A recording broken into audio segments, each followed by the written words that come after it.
할렐루야. 오늘 이 아침도 하나님께서 우리의 찬양을 기쁘게 받아주신 줄로 믿습니다. 우리가 할 수만 있다면 늘 보혈 찬양을 하나님 앞에 올려드리려고 하고요.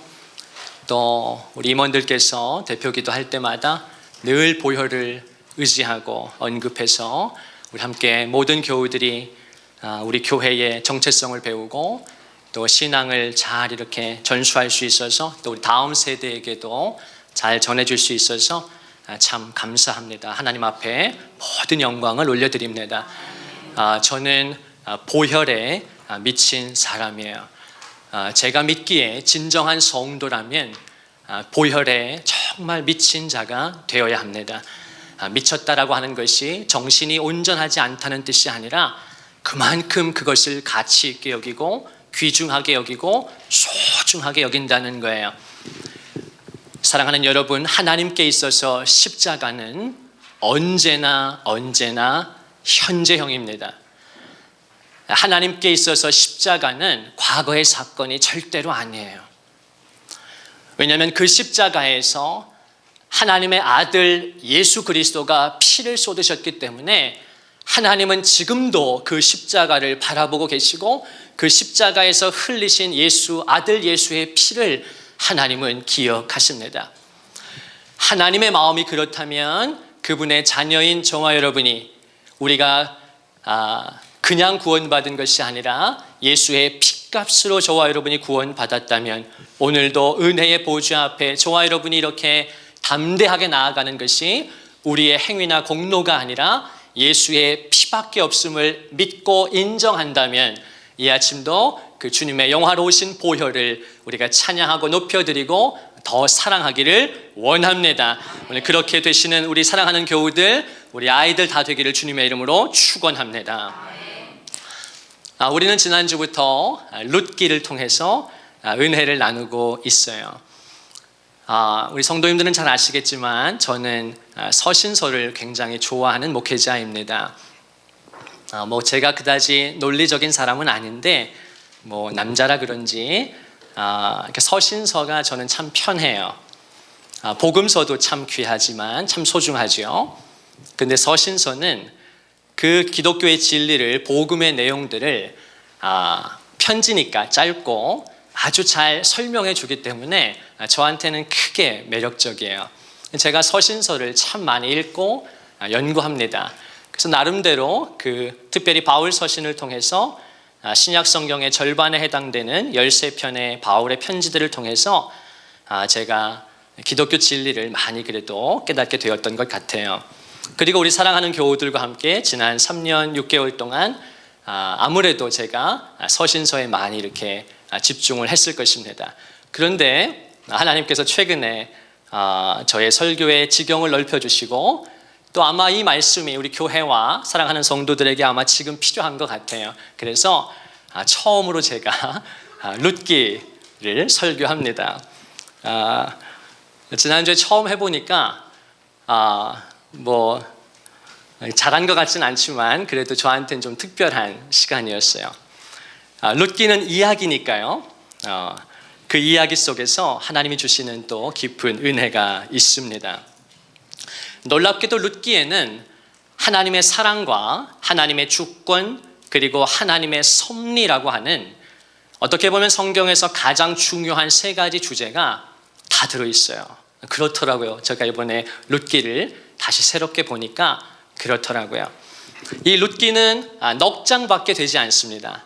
4장밖에 되지 않고요.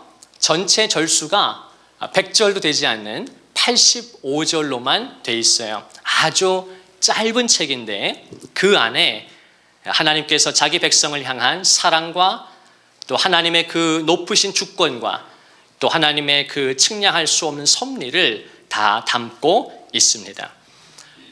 룻기의 배경은 사사 시대라고 지난 시간에 제가 말씀을 드렸습니다. 그리고 그 사사 시대는 이스라엘에게 있어서는 영적인 암흑기였고요. 최악의 시대라고 할 수 있고요. 그 사사 시대를 단적으로 보여주는 말씀은 사사기 17장에도 나오고 21장 마지막 구절에 나오는 그때의 이스라엘에 왕이 없으므로 사람들이 각기 자기 소견에 옳은 대로 행하였더라 하는 말씀이 그 400여 년의 사사시대를 단적으로 드러내는 말씀이다. 제가 말씀을 드렸습니다. 이스라엘의 왕이 없으므로 사람들이 다 그냥 자기 마음대로 자기 소견에 옳은 대로 행하였더라. 이것이 하나님께서 그 400년을 보셨던 관점이었어요.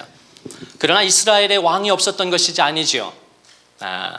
눈에 보이는 왕은 없었지만 눈에 보이지 않는 이스라엘의 주권자가 되시는, 우리 삶의 인도자가 되시는 진정한 왕이 계셨어요. 하나님이 계셨던 거죠. 그러나 이스라엘 백성들은 그 하나님을 왕으로 인정하지 않았어요. 그리고 자기가 필요할 때만 그 하나님께 도움을 요청했던 것입니다. 결국 그 사사기를 통해서 하나님이 저와 여러분에게 가르쳐주고 싶은 메시지는, 결국 우리의 삶은, 특별히 우리의 신앙생활은 주권 싸움이라는 거예요. 내가 누구의 주권 하에 있는가? 내가 누구의 통치를 받아들이기로 결정하는가? 이 세상의 영의 통치 속에서, 이 세상의 영의 주권 하에서 내가 살아갈 것인가? 아니면 하나님의 주권을 인정하고 그분의 영이신 성령의 인도함을 받아 내가 살 것인가 하는 걸 이 사사기를 통해서 가르쳐 줍니다. 사람은요, 저와 여러분은 다 눈에 보이지 않지만 영의 지배를 받고 그 통치 속에 살아가요.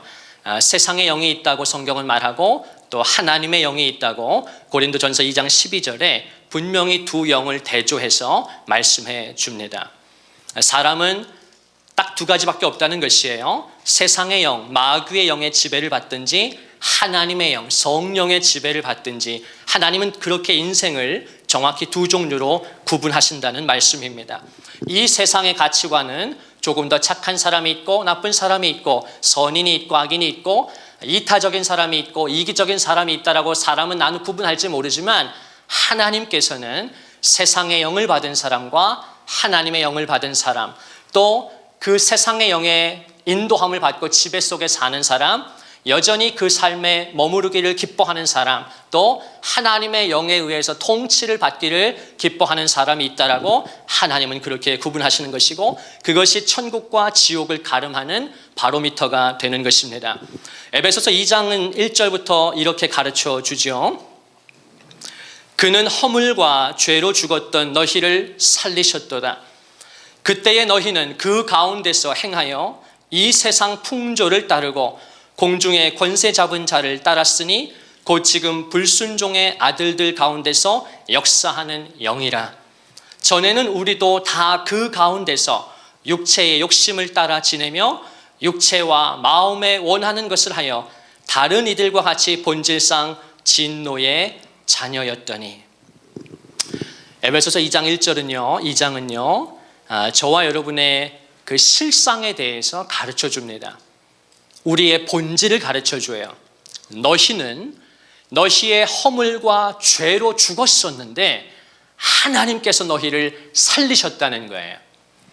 그때의 너희는, 그리스도 밖에 있을 때 너희는 그 가운데서 행하여 이 세상 풍조를 따르고 공중의 권세 잡은 자를 따랐으니, 마귀를 따랐으니 곧 지금도 불순종의 아들들 가운데에서 역사하는 영이라. 지금도 공중의 권세 잡은 자가 불순종의 아들들 가운데서 역사하는 영이 있다는 것이에요. 그것이 세상의 영이고 마귀의 영입니다. 그 영을 저와 여러분도 예수 믿기 전에는, 과거에는 그 지배하에 살았다고 에베소서는 가르쳐 주는 거예요. 전에는 저와 여러분도 다 그 가운데서 육체의 욕심을 따라 살았어요. 육체와 마음에 원하는 것을 하여 다른 이들과 같이 본질상 진노의 자녀였다고 성경은 가르쳐 줍니다. 그러나 긍휼이 풍성하신 하나님이 우리를 사랑하신 그 큰 사랑을 인하여 너희는 은혜로 구원을 받은 것이라. 할렐루야, 할렐루야. 그러나 긍휼이 풍성하신 하나님께서 우리를 사랑하신 그 큰 사랑을 인하여 너희는 은혜로 구원을 받은 것이라. 성경은 그걸 가르쳐 주려고 하는 거예요. 이 놀라운 진리를. 그럼 이제 그렇게 은혜로 구원받은 저와 여러분은 하나님의 영을 따라서 성령을 따라 살아야 하는 줄로 믿습니다. 로마서 8장 14절에 보면 황금절이죠. 무릇 하나님의 영으로 인도함을 받는 그들은 곧 하나님의 아들이라. 요한복음 10장에 보면 27절에 우리 주님께서 말씀하십니다. 요한복음 10장에 보면 주님이 사람을 인생을 두 종류로 나눠요. 너희가 나를 믿지 않는 것은 너희가 내 양이 아니기 때문이다. 예수님께서 사람을 배척하시거나 배타하시는 것이 아니라 그것이 인간의 실상이라는 거예요. 영적 진리를 말씀하고 계신 겁니다.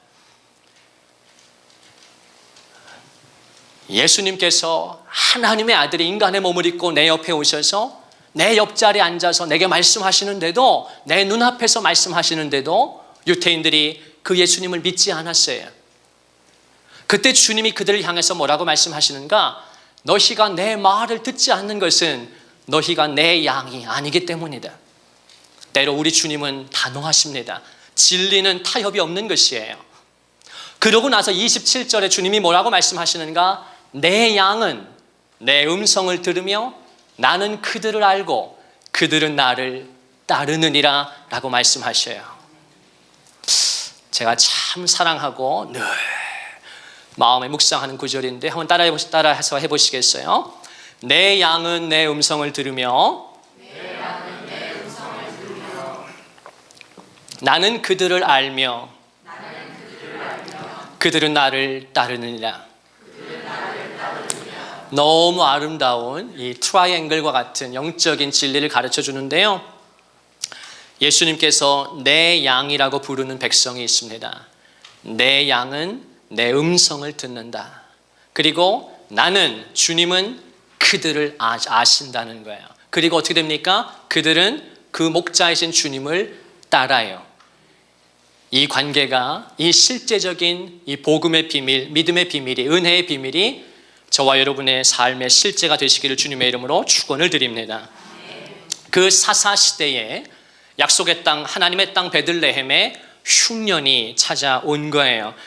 사사시대 때 이스라엘의 그 죄로 말미암아 하나님은 어쩔 수 없이 그 땅에 기근을 보내셨던 것입니다. 그런데 엘리멜렉이라고 하는 사람이 어려움이 닥치자 깊이 기도하지도 않고 자기 소견에 오른 대로 아내 나오미와 두 아들을 데리고 베들레헴을 떠나서 살기 좋아 보였던 그 땅 모압에 가서 정착했던 거예요. 그런데 그 모압은 안타깝게도 이방신을 섬기는 이방 민족들이 사는 땅이었어요.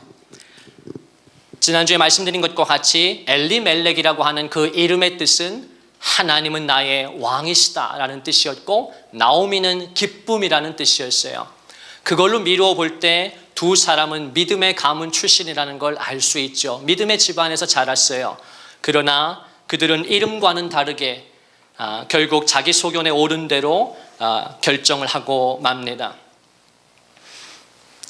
그리고 오늘 3절은 이렇게 말씀하죠.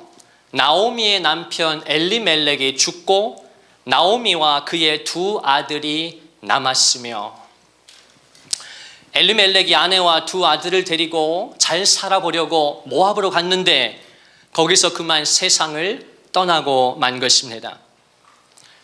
그가 왜 죽었는지, 어떻게 죽었는지, 언제 죽었는지 성경이 더 이상 언급하지 않기 때문에 우리는 자세한 내용을 알 수가 없어요. 많은 사람들이 이야기는 하지만, 그러나 많은 학자들도 그가 약속의 땅을 버렸기 때문에, 불신앙적인 선택을 했기 때문에 하나님의 심판을 받았다라고 많은 신학자들이 이야기하기는 합니다. 그러나 그것도 그렇게 단정 짓기에는 이 성경의 단서가 너무 부족해요. 우리는 단순히 그가 불신앙적인 선택을 했기 때문에 그 땅에서 죽었다라고 그렇게 단정할 수는 없습니다. 그러나 너무도 안타깝게도 엘리멜렉은 그 땅에서 숨을 거둬요. 그런데 성경이 이 3절을 시작할 때 나오미의 남편 엘리멜렉이라고 이야기합니다. 그 말은 보통 이스라엘 사회에서 아내를 소개할 때, 남편을 소개할 때 항상 남편의 이름을 먼저 합니다. 누구누구의 아내, 누구누구의 자식, 그런데 나오미의 남편 엘리멜렉이 죽었다라고 성경이 말하는 것은 이제 하나님의 초점이, 하나님의 관점이 엘리멜렉에게서 나오미에게로 옮겨갔다는 걸 저와 여러분에게 가르쳐 주는 것입니다. 그리고 또 한 가지 우리가 이 말씀에서 주목해야 하는 것은 나오미의 남편 엘리멜렉이 죽고 나오미와 그의 두 아들이 남았으며 하는 말씀이에요. 성경은 뚜렷하게 대조를 보여주고 있어요. 3절의 전반부에서 나오미의 남편 엘리멜렉이 죽었습니다. 그런데 같은 구절 후반부에 보면 성경은 의도적으로 그 남편은 죽었는데 그의 아내와 두 아들이 남았다라고 성경은 증언하는 것이에요. 이건 우리에게 뭘 가르쳐 주시는 것인가? 갑작스럽게 이해할 수 없는 일로 남편이 죽었습니다. 그러나 하나님은 저와 여러분에게 뭘 주목하길 원하시냐면 나오미 자신과 두 아들이 남았다는 것이에요. 사랑하는 여러분, 나오미에게 있어서 남편의 갑작스러운 죽음은 받아들이기 어려운 고통이었을 것입니까? 상상을 초월하는 충격과 고통이었을 것이에요. 어느 누구의 인생의 계획 속에 사랑하는 배우자의 죽음이 들어있겠어요? 그러나 그럼에도 불구하고 성경은 나오미와 그의 두 아들이 남았으며 라고 가르쳐 주는 것입니다. 저는 이 말씀을 묵상하면서 이런 마음이 들었어요.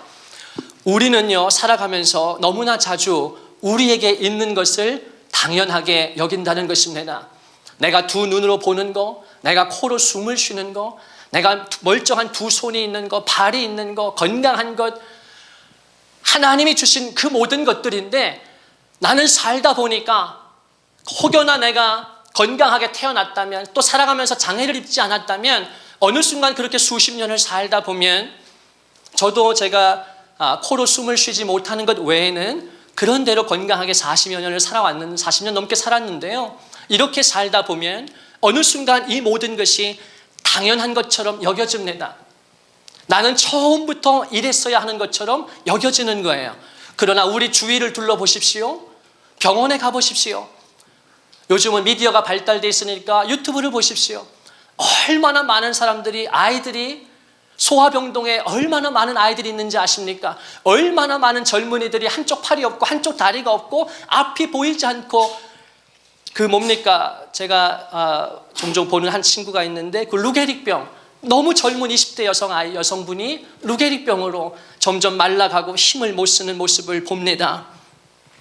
여러분, 우리는 우리에게 있는 것, 우리에게 남아있는 것에 감사하고 집중하기보다는 내게 없는 것, 부족한 것, 다른 사람과 비교해서 나한테 없는 것, 결핍에 우리는 너무나 많이 마음을 뺏겨요. 그리고 마치 건강이나 재정이나 사랑하는 가족이나 그 모든 것들은 내가 생각할 수 있는 능력과 볼 수 있는 것들과 내 이성과 감정과 의지가 이 인격이라고 하는 것이 하나님의 형상인데 마치 이것은 처음부터 당연히 나한테 있어야 하는 것처럼 생각을 하고 내 삶이 조금만 불편해지면, 내 삶이 조금만 어려워지면 우리는 너무나 쉽게 하나님을 원망하고 불평하지는 않습니까? 성경은 지금 그걸 저와 여러분에게 가르쳐 주는 거예요. 시편 136편에 보면 그래서 26절 가운데 매 구절마다 26번을 반복해서 너희는 여호와께 감사하라고 말하는 것입니다. 시편 136편을 집에 가서 읽어보십시오. 26절 가운데 1절부터 26절까지 각양각색의 이유로 하나님께 감사하라는 것입니다. 그 중에 몇 구절은 뭐 이런 것도 감사하나 싶을 만큼 아주 구체적으로 26번이나 너는 너의 하나님께 감사해야 한다고 가르쳐 주는 것입니다. 시편 50편 마지막 구절 23절은 저와 여러분에게 이렇게 말씀하죠. 감사로 제사를 드리는 자가 나를 영화롭게 하나니 그의 행위를 옳게 하는 자에게 내가 하나님의 구원을 보이리라. 그런데 그 바로 앞에 22절이 어떤 말씀인 줄 아십니까? 하나님을 잊어버린 너희여, 이제 이것을 생각하라. 그렇지 아니하면 내가 너희를 찢으리니 건질 자 없으리라. 하나님을 잊어버린 너희여. 무슨 뜻이죠? 하나님을 경외하지도 않고 감사하지도 않고 내게 있는 것들은 당연히 기본값이고 여기서부터 하나님이 복을 더 주시고 나를 더 성공하게 하고 부유하게 하고 장수하게 해야 되는데, 하나님이 나에게 이미 주신 것들에 대해서 그것에 조금만 해가 되거나 조금만 없어지거나 상하면 우리는 하나님을 원망한다는 것이에요. 그걸 지금 시편은 강력한 언어로 하나님을 잊어버린 너희여 이것을 생각하라.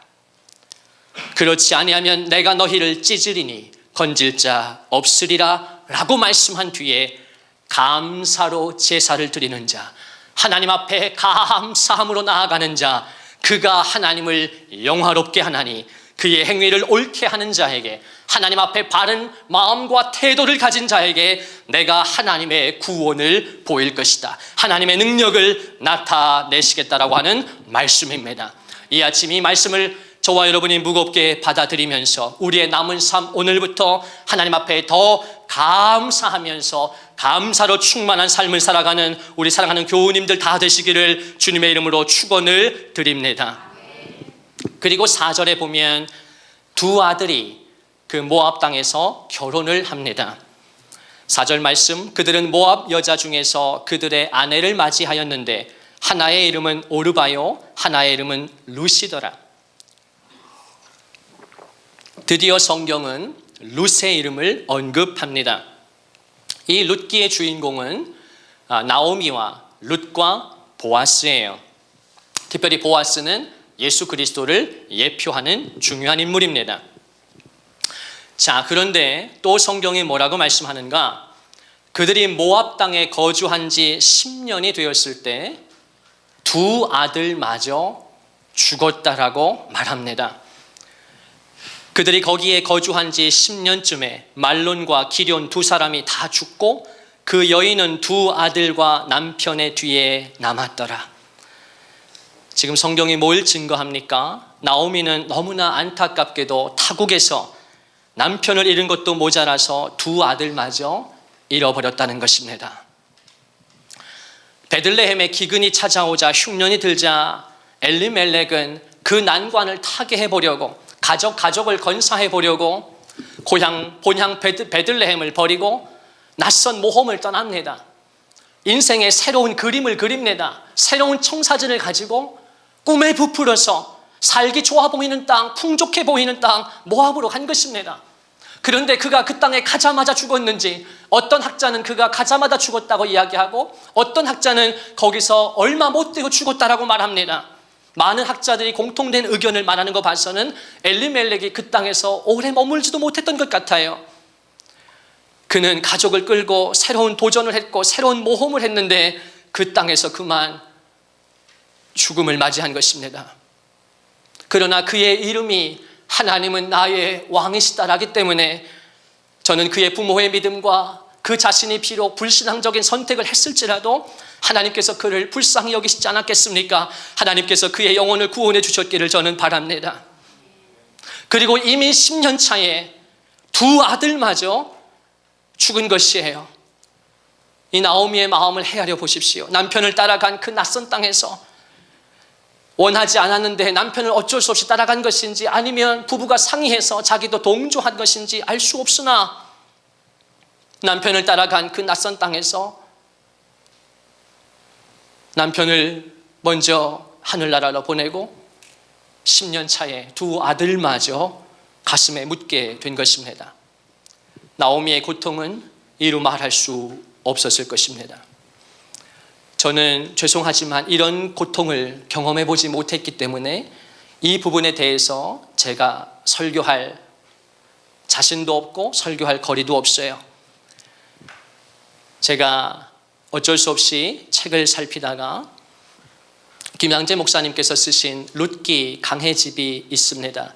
내 인생 최고의 선택이라는 제목의 귀한 책이 있었어요. 그 책에서 김양재 목사님은 자신의 삶을 우리에게 담담하게 들려줍니다. 성공과 출세라는 야망에 사로잡혀서 악착같이 공부하고 피아노 연습을 하지요. 그리고 서울대 음대에 들어갑니다.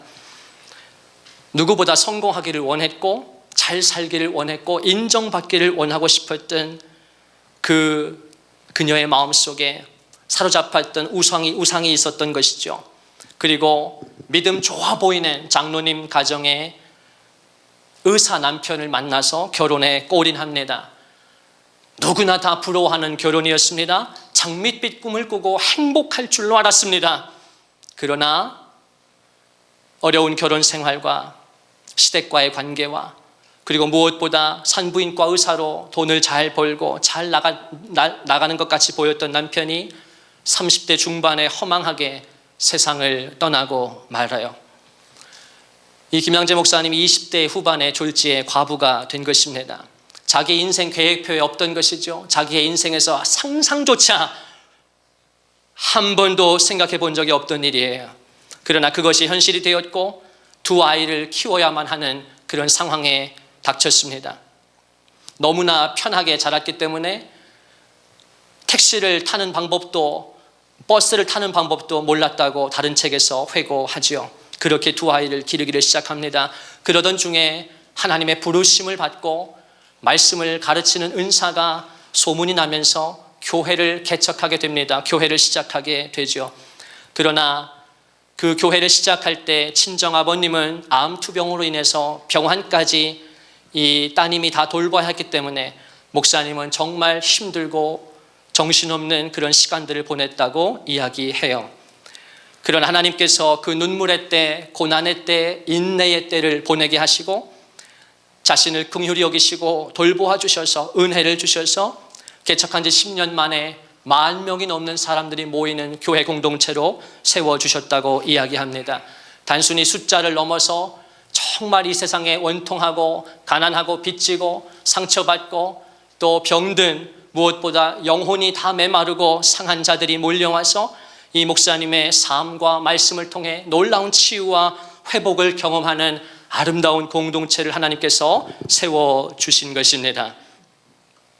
오늘 본문 마지막 절 6절에 보면 이 6절이 가장 중요한 절인데요. 오늘 우리가 다루게 될 6절까지가 이 룻기의 서론입니다. 1절부터 6절까지가 룻기의 처음 부분인데요. 그 첫 부분 6절에 보면 이렇게 말씀해요. 고통에 빠져있던 비탄에 빠져있던 그 나오미에게 한 줄기 빛이 비칩니다. 그에게 소망의 복음이 들려와요. 우리 6절 한번 같이 한번 읽어보실까요? 주보에도 앞에 있으니까요. 편하게 읽으실 수 있을 것입니다. 같이 한번 읽겠습니다. 시작. 그 여인이 모압 지방에서 여호와께서 자기 백성을 돌보시사 그들에게 양식을 주셨다 함을 듣고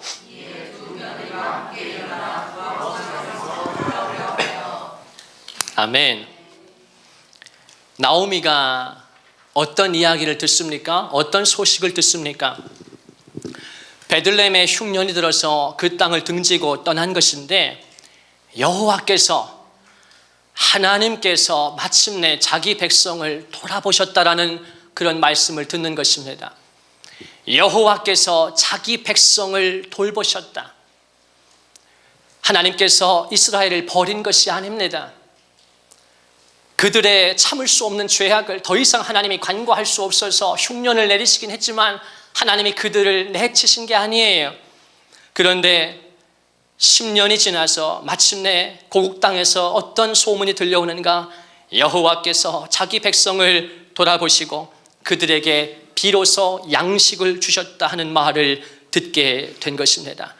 아무 소망 없던 나오미의 마음속에 한 줄기 소망의 빛이 비추고 그것이 그에게 복음으로 아름답고 기쁜 소식으로 들려온 것입니다. 그리고 나오미는 그때 마음을 정합니다. 자기 남편이 죽었을 때에도 두 아들이 죽었을 때에도 결단하지 못하던 나오미가 그 땅을 버리지 못하던 나오미가 그래도 그냥 거기서 남은 여생을 보내려고 했던 나오미가 드디어 복음을 들었을 때 마음을 결단해요. 그리고 하나님 앞에 자기의 마음을 드리고 모압을 떠나는 선택을 합니다.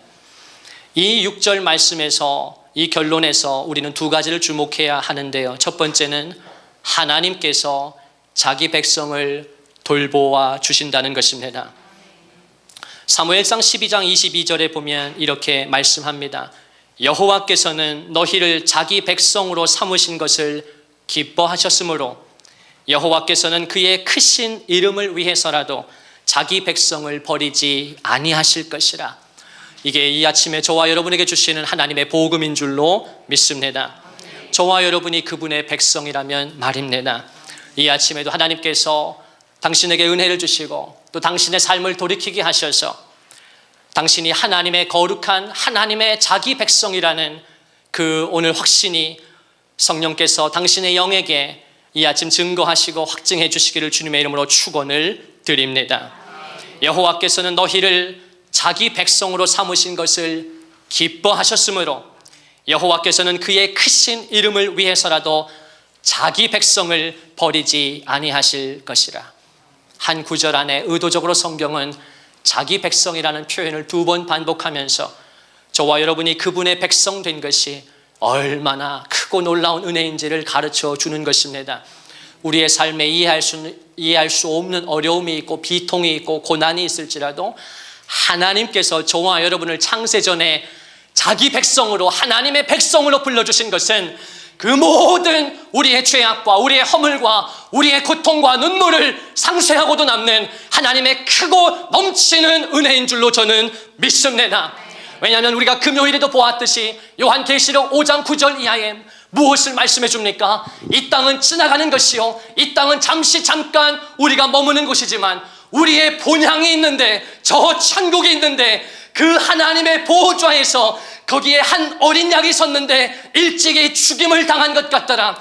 그 어린 양이 사람들을 피로 사서 하나님께 드리시고 우리의 모든 기도는 거룩한 금 대접에 담겨 있어서 하나님 앞에 향기롭게 올라가더라. 그곳에서 수를 헤아릴 수 없는 셀 수 없는 수많은 나라와 방언과 백성과 민족들이 다 그 앞에 모여서 어린 양 예수 그리스도의 권세와 위엄과 능력과 크고 영화로우심과 아름다우심을 찬양할 때에 그곳에 있는 장로들, 내 생물들 24장로들이 아멘 아멘 아멘 아멘 하며 그 앞에 엎드려 경배하는데 장차 나와 당신이 이 땅의 모든 여정을 마치고 그 하나님 앞에 서게 되고 보호자에 서게 되면 우리도 그들 중에 거룩한 일원이 되어서 하나님과 어린 양 예수 그리스도를 그렇게 찬양하게 될 줄로 믿습니다.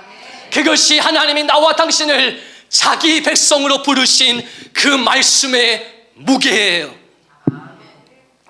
제가 참 좋아하는 시편 29편의 마지막 절 11절에서 다윗은 그 은혜를 고백하지요. 그 시편 29편은 참으로 놀랍고 아름다운 장입니다. 한 장 전체에 걸쳐서 하나님의 권능과 위엄을 나타내요. 특별히 7번에 걸쳐서 여호와의 소리가 있었다라고 가르쳐 줍니다. 마치 아까 요한계시록 5장에서 우리가 자세히 살펴보면 그 천상의 보좌에서 요한이 뭘 봅니까? 천사의 많은 소리를 듣습니다. 그리고 하나님의 음성이 들리는데 마치 그 하나님의 음성은 많은 물소리와 같았다. 사랑하는 여러분, 많은 물소리와 같다는 게 무슨 뜻입니까?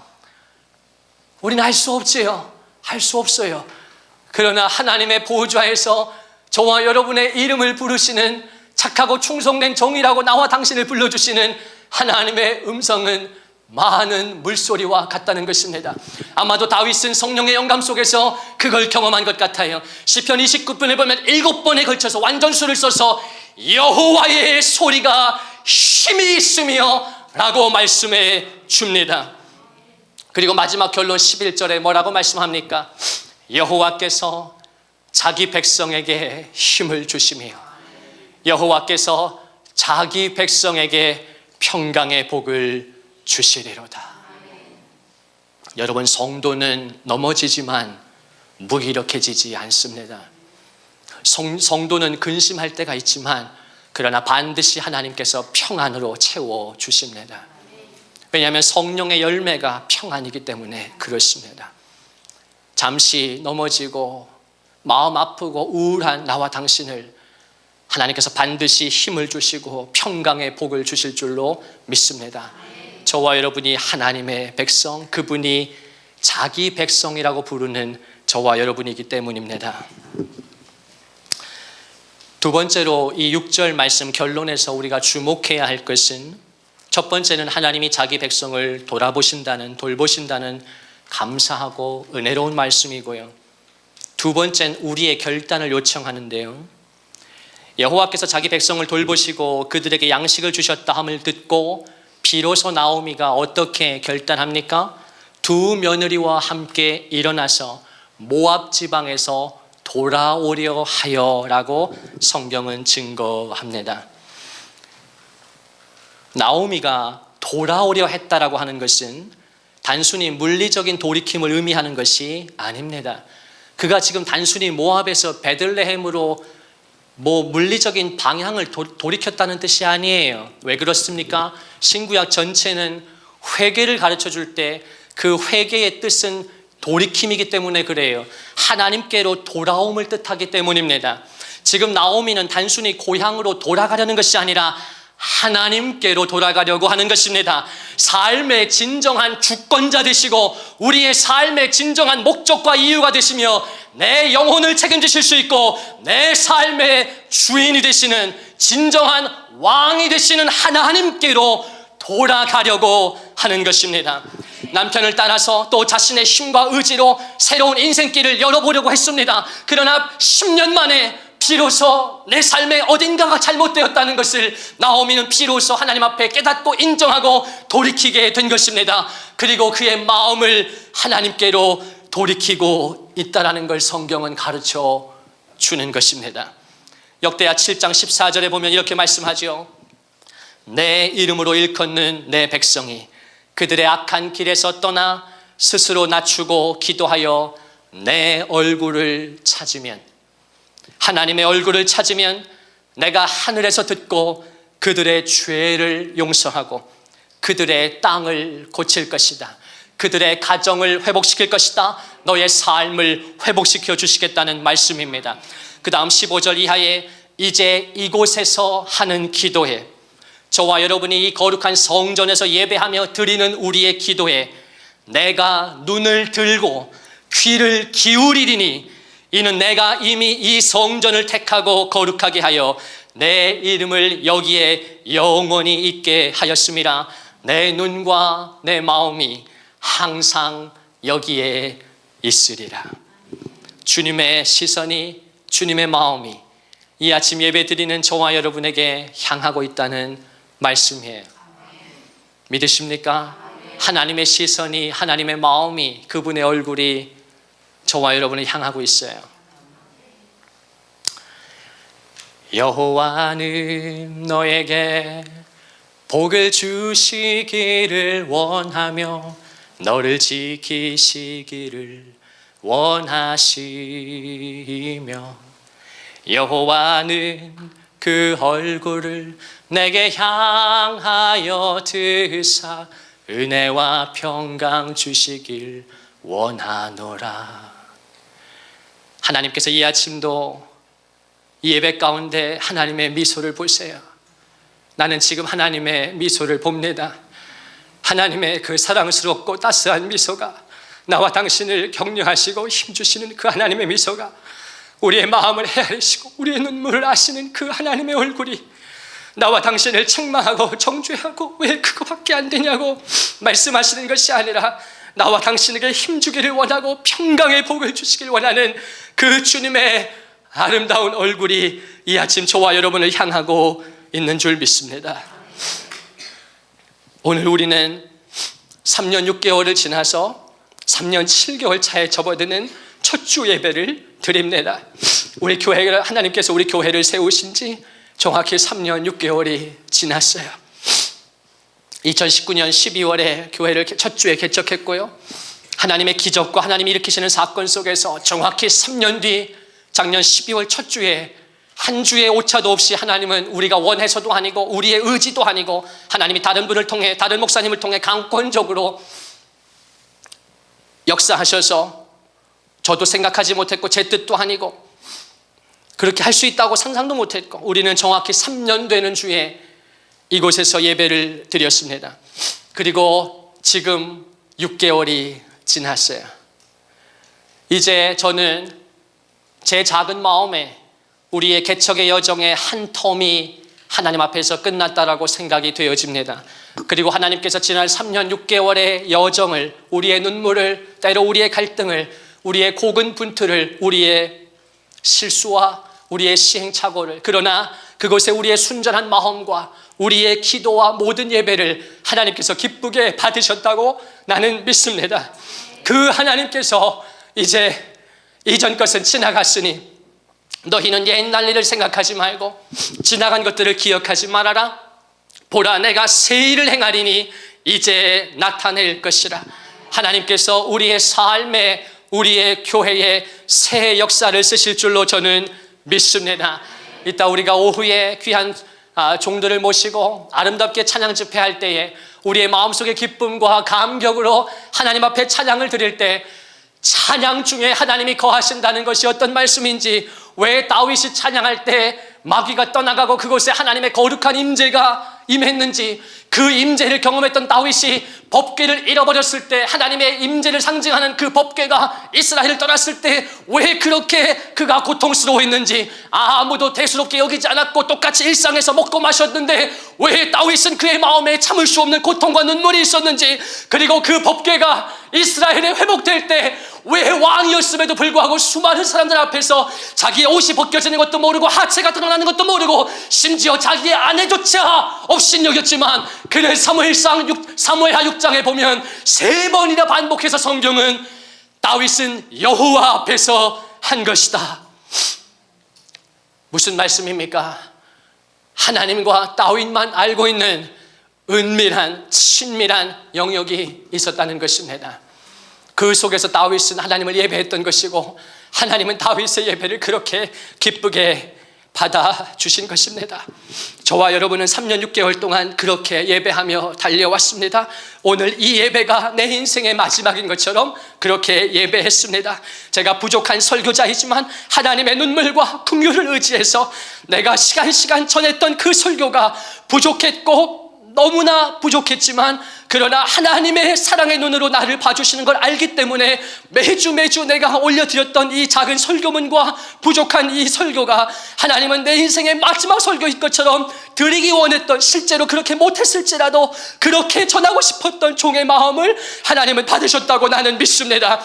나는 이 예배를 끝으로 하나님이 이 단 위에서 내 생명을 취하셔도 나는 아무 미련도 후회도 눈물도 없습니다. 내 아내와 부모에게 미안할 뿐이지 성도에게 미안하고 내 남을 사명을 감당하지 못하는 것뿐만이지, 그러나 나는 인생에 어떠한 미련도 후회도 아쉬움도 없습니다. 왜냐? 나는 지난 3년 6개월도 하나님 앞에 최선을 다해서 예배했고 눈물로 설교를 올려드렸기 때문입니다. 저는 지난주에 이은상 선교사님께서 쓰신 책을 밤새도록 읽은 날이 있었습니다. 이 선교사님은요, 남편분이 미국 공화당의 대통령 자문위원을 지냈고 유엔의 아시아 교육 담당관을 지냈어요. 그리고 부부가 함께 캘리포니아 주립대학의 교수로 재직하면서 미국 고위층 인사들과 늘 가까이 하고 남부럽지 않은 상류층의 삶을 영위했습니다. 세상 사람들이 부러워하는 부와 명예를 다 가지고 있었어요. 그리고 교회에서 나름대로 신앙생활도 열심히 했다고 합니다. 그런데 어느 날 예배를 드리는데 하나님께서 자기의 마음속에, 이은상이라고 하는 여성분의 마음속에 하나님께서 이렇게 감동을 주시는 거예요. 너 뭐 하다 왔니? 예배를 드리고 있는데 여느 때와 똑같이 마음을 다해서 그저 예배하고 있는데, 바쁜 일정을 마치고 특별히 큰 세미나를 성공적으로 치러내고 홀가분한 마음으로 예배를 드리고 있는데 예배 중에 하나님께서 이분에게 말씀으로 찾아오신 거예요. 너 뭐 하다 왔니? 태어나서 처음 들어보는 그 말씀, 갑작스러운 말씀 앞에 너무나 당황했다고 해요. 그렇게 멍하니 있는데 하나님께서 계속해서 그런 마음을 주시더라는 거예요. 내가 너에게 좋은 것들과 은사들을 많이 주었는데 너는 뭐 하다 왔니? 주님의 구체적인 물음 앞에 비로소 자기의 지난 삶들이 떠오르고, 내가 여기까지 온 것이 당연한 것이 아니고 하나님의 말할 수 없는 은혜와 긍휼이었는데, 하나님 나에게 참 많은 은혜와 복을 주셨는데 나는 나와 내 가족을 위해서만 살았구나. 너는 뭐 하다 왔니? 라고 하는 그 주님의 말씀 앞에 이분이 마음이 찔려서 눈물을 펑펑 쏟으며 그 예배 가운데 하나님 앞에 회개하고 또 회개를 드렸다는 것입니다. 그리고 예배가 마치고 집에 돌아와서 계속해서 주님의 그 물음을 떠올리면서 너 뭐 하다 왔니? 내가 나중에 하나님 앞에 서게 되면 주님이 똑같이 물으실 텐데 그 물음을 생각하면서 깊이 기도하면서 또 남편과 상의하면서 결국 이 부부가 마음을 정하고 결단을 내립니다. 남편은 35년간 살았던 그 미국 땅, 이 아내는 25년을 거주했던 그 미국 땅 풍요와 모든 여생과 풍요로움이 보장되어 있고 어디 가나 존경받고 인정받았고 쓰임을 받았던 그 모든 것들을 뒤로 하고 하나님의 부르심 앞에 순종하기로 결정을 내립니다. 그리고 이 부부는 순회 선교사로 그들의 남은 삶을 드려요. 지금까지 내가 편안하게 남들보다 풍족하게 살았기 때문에 나는 이 얼마 남지 않은 이 짧은 삶을 더 값지게 하나님 앞에 드려야겠다 작정하고 남들은 잘 가지 않는 오지 선교를 자청합니다. 아프리카, 인도, 미얀마, 중국의 차마고도, 한번 들어가면 죽을 수도 있는 과연 저곳에 사람이 있을까 싶은 그런 오지를 찾아다니는 순회 선교로 부부가 삶을 드리는 것입니다. 그리고 그 새로운 선교지를 갈 때마다 남편과 아내가 서로 작별 인사를 하고 미국에 있는 자녀들에게 작별 인사를 하고 그리고 절대로 둘이 같이 가지 않고 한 사람씩만 갑니다. 다 죽을 수 있는 그곳을 찾아갔던 것이죠. 그렇게 두 부부가 하나님 앞에 삶을 드립니다. 이 부부가 하나님을 인격적으로 경험하고 나서 그때부터 그 부부가 하나님 앞에 드렸던 기도가 있다고 해요. 하나님, 우리를 마음껏 사용하시되 너무 오래 살게 하지는 마시고, 하나님, 우리에게는 저 분명한 천국의 소망이 있는데 무슨 내가 이 땅을 더 얼마나 영화를 누리겠다고, 저 영원한 천국의 소망이 나에겐 실제인데 하나님, 우리를 마음껏 사용하시되 이 땅에서 너무 오래 살게 하지는 마시고, 그러나 또 하나님이 부르실 때 너무 고통스러우면 겁이 나니까 하나님, 고통을 주시려거든 잠깐의 고통만 허락하시고 또 가족과 친지와 인사할 수 있는 마지막 그 시간을 허락하시면 우리는 기꺼이 주님 앞에 주님의 부르심에 저 영원한 천국에 들어가겠습니다라고 결단을 했고, 실제로 남편분께서 먼저 전립선 암 3기 또 점점 악화되어서 결국 먼저 세상을 떠나게 되었는데, 그 남편 선교사님이 그 투병하는 가운데 얼굴을 찌푸리거나 고통 속에서 힘들다고 너무 두렵다고 한 것이 아니라 어린아이처럼 이 아내분의 증언에 의하면 생글생글 웃으면서 아내를 위로하고 병원에 찾아오는 사람들을 위로하고 저 사람이 아픈 사람이 맞나 싶을 만큼, 그리고 그 아내에게도 계속해서 웃으면서 놀리듯이 여보, 나 먼저 저 주님 계신 곳으로 가, 저 천국에 내가 먼저 가, 아주 그걸 좋아하고 자랑스러워하면서 그렇게 4개월간 투병하다가 주님 부르실 때 너무나 아름답고 따뜻하게 수많은 영혼들을 전도하고, 그분의 장례식장에서도 그를 아는 지인들이 다 그 장례식장에서 하나님을 영접하고, 이 내 친구가 이 마지막 장례식장에서 나를 전도하는구나, 그렇게 수많은 지인들이 고백할 정도로 그렇게 아름답고 은혜롭고 영광스럽게, 과연 시인자의 죽음이라고 하는 것, 하나님이 자기 백성이라고 부른 사람들의 죽음은 그런 것이구나. 예수님께서 요한복음 14장에 고별 설교를 하시면서 두려움에 떠는 제자들에게 너희는 마음에 근심하지 말아라, 하나님을 믿으니 또 나를 믿으라. 내 아버지 집에 거할 곳이 많도다. 나는 길이요 진리요 생명이니 나로 말미암지 않고는 아버지께로 올 자가 없느니라. 그 말씀이 성도의 진실된 우리도 그렇게 주님의 말씀을 믿고 고백하는 줄로 믿습니다. 이 아침에 하나님은 나와 당신을 돌보신다고 말씀하십니다. 우리 각 개인과 가정과 자녀와 부모님을 하나님께서 돌보아 주신다고 말씀하십니다. 낙심하지 마십시오. 절망하지 마십시오. 포기하지 마십시오. 하나님을 향해서 쓴 말과 그런 뿌리를 드러내지 마십시오. 하나님이 당신을 돌보고 있습니다. 하나님의 손이 당신과 함께하고 있습니다. 그리고 하나님이 이 아침에 말씀을 통해 부족한 종을 통해 당신에게 말씀하고 계십니다. 너의 마음과 삶을 돌이키라는 것입니다. 하나님께로 돌아오라는 것입니다. 너의 마음을 찢으며 주님 앞에 돌아오라는 것입니다. 이 세상을 따라가고 이 세상을 더 사랑하고 이 세상을 더 머무르고 싶어 했던 그런 것들을 저버리고 결단하여서 언제까지 세상과 하나님을 버타여 섬기시겠습니까? 이제 그 세상을 청산하고 그 세상의 영을 저버리고 하나님을 선택하고 하나님의 영을 따르는 성령을 따르기로 이 아침에 결단하는 저와 여러분 되시기를 주님의 이름으로 축원을 드립니다.